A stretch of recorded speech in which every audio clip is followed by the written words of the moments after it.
ប្រពាំងក្រលឹងសាឆ្ពឹងលឺហើយចង់យំទុកដោយទូក្នុងខ្ញុំសោស្រណោះគុំព្រៃវិហាធ្លាប់តែរួមរស់ពេលនេះឆ្ងាយហួសមកនៅស្រុកគេ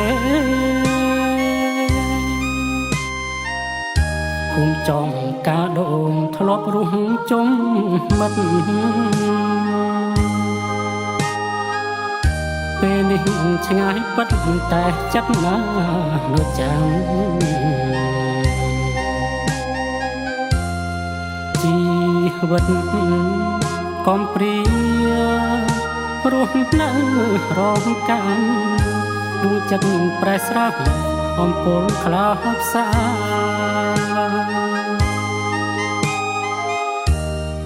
អោ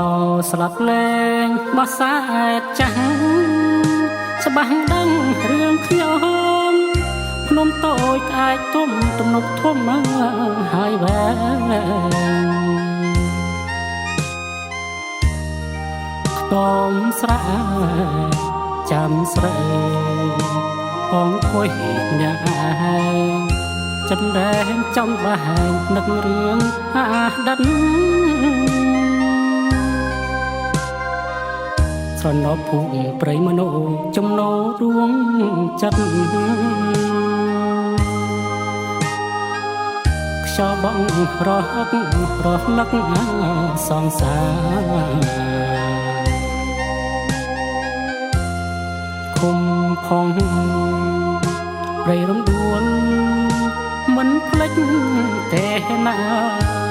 នឹកឃើញសងសាររាក្រៀមក្រ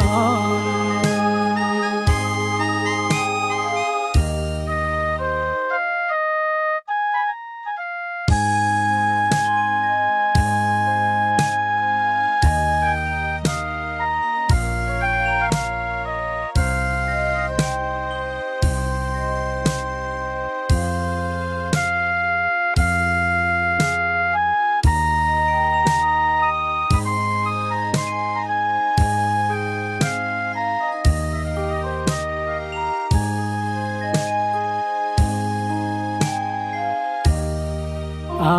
ស្លាប់លែងបោះសាយចាស់ច្បាស់ដឹងរឿងខ្ញុំ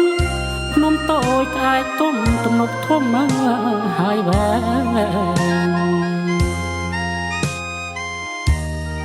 ខ្ទមស្រែចាំស្រីអង្គុយអ្នកឯងចិនដែងចំបែងនឹករឿងអាដិនស្រណោភូមិព្រៃមនោចំណោរួងចិត្តខ្យល់បងរហឹករលឹកសងសារគុំផងព្រៃរំដួលមិនភ្លេចទេណានឹកឃើញសងសាររាក្រៀមក្រ